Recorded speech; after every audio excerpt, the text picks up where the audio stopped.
Perkembangan luar negara. Di Kenya, 4 lelaki bertopeng dipercayai daripada kumpulan pelampau Shebab dari Somalia membunuh sekurang-kurangnya 147 pelajar selepas menyerbu sebuah universiti di negara tersebut semalam. Serangan itu adalah yang terburuk di Kenya selepas pengeboman terhadap kedutaan Amerika Syarikat di Nairobi pada 1998 yang menyebabkan 213 orang terbunuh. Lelaki berkenaan yang lengkap bersenjata dan memakai jaket yang disalut bahan letupan meletupkan diri selepas serangan selama 16 jam di pusat pengajian tinggi itu berakhir. Penyerang yang melontarkan berpuluh bom tangan dan menembak daripada senjata automatik, kumpulan lelaki berkenaan menyerbu universiti itu pada waktu subuh dan mula menahan tebusan bukan beragama Islam. Menteri Dalam Negeri Kenya Joseph Kaiseri berkata sekurang-kurangnya 79 cedera dalam serangan di universiti itu yang terletak di bandar yang tidak jauh dengan sempadan Somalia, negara yang hancur akibat perang saudara. Kaiseri berkata keempat-empat penyerang terbunuh selepas meletupkan diri apabila tentera kerajaan mula menyerbu universiti itu untuk membebaskan tebusan. Serangan itu diisytiharkan berakhir lewat selepas Pusat Bencana Kebangsaan mengesahkan 4 penyerang terbunuh dan sejumlah 147 mangsa terkorban walaupun pihak berkuasa menjangka jumlah kematian mungkin meningkat. Kumpulan Shebab yang dikaitkan dengan Al-Qaeda mengaku bertanggungjawab terhadap serangan tersebut. Kumpulan sama juga turut membuat serangan terhadap sebuah pasaraya di Nairobi pada September 2013 dan mengorbankan sekurang-kurangnya 67 orang. Pemberontak Houthi dan sekutunya terus mara ke daerah utama di Bandar Aden tanpa menghiraukan amaran keras dan operasi ketenteraan yang dilancarkan Gabungan Arab diketuai Riyadh sejak seminggu lalu. Penduduk di bandar selatan tersebut mendakwa kumpulan terbabit dilihat memasuki daerah Khor Maksar sambil diiringi 4 kereta kebal dan 3 kenderaan berperisai. Kemarin sekurang-kurangnya 19 terbunuh dalam pertempuran sengit antara pemberontak Houthi dan kumpulan militer tempatan serta angkatan bersenjata pro-Presiden Abdul Rabuh Mansur Hadi. Menurut Al Jazeera, kaki tangan di Hospital Jumhuriyah memaklumkan mereka menerima 6 mayat orang awam dan 5 mayat anggota militan tempatan atau dikenali sebagai Jawatan Kuasa Popular PC. Susulan daripada itu, ramai penduduk mula meninggalkan kediaman masing-masing selepas angka kematian meningkat kepada 122 dalam tempoh 5 hari.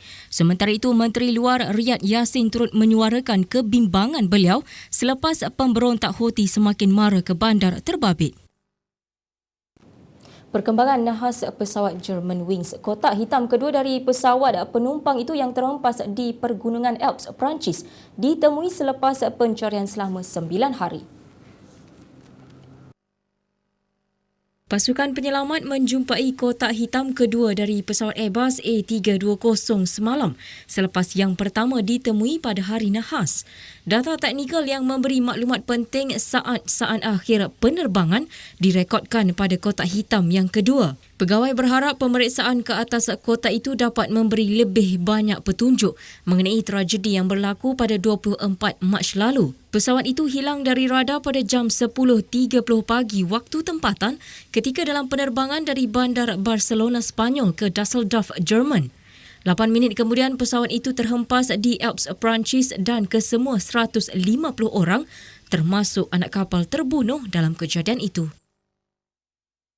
Sementara itu, di Guangdong, polis bandaraya yang melancarkan operasi khas menahan 1,071 suspek yang dipercayai terlibat dengan kegiatan perjudian dalam talian. Pengarah Jabatan Am Jabatan Keselamatan Awam Guangdong, Lu Feng berkata, kebanyakan suspek ditahan terdiri daripada pegawai bank, ahli kumpulan kongsi gelap dan juruteknik yang bertanggungjawab membangunkan perisian dan laman web untuk perjudian dalam talian. Menurut Lu Feng, daripada suspek yang ditahan itu, 15 daripadanya disyaki ketua kumpulan dan ahli kongsi gelap telah diserahkan kepada pihak bertanggungjawab untuk pendakwaan. Lebih 330 juta yuan wang perjudian yang didepositkan ke dalam akaun milik ahli kumpulan turut dibekukan. Jelas Lu Feng pada sidang media di Guangzhou, menurut statistik Kementerian Keselamatan Awam, kes ini merupakan kes perjudian dalam talian terbesar yang pernah ditumpaskan di tanah besar sejak penubuhan Republik Rakyat China pada 1949. Dalam pada itu, Lu Feng turut memberitahu penahanan dan rampasan wang perjudian terbesar dilakukan pihak polis dalam operasi besar-besaran 221. Lebih 6,000 anggota polis menyertai operasi khas tersebut, malah sejumlah besar kad bank, buku deposit, komputer riba, telefon bimbit, kereta dan peralatan lain turut dirampas. Operasi khas itu turut menyasarkan bandar Shantau dan Chaozhou di bahagian timur Guangdong pada 21 Disember selepas beberapa bulan penyiasatan dijalankan. Baiklah, kepada semua pengguna, ketahui hak anda sebagai pembeli dan ajukan aduan jika ada peniaga yang gagal mengikuti peraturan Cukai Barang dan Perkhidmatan GST. Kepada peniaga pula, patuhi garis panduan yang telah ditetapkan oleh Kastam dan KPDNKK. Semoga paparan kami memberi informasi kepada anda untuk menjadi warga yang berinspirasi dan penuh motivasi. Laporan yang terbaik pastinya menanti anda. Ikuti kami di hari esok di waktu yang sama. Saya Diati Zaidi. Dan saya Naim Hashim. Assalamualaikum. Sejahtera Malaysia.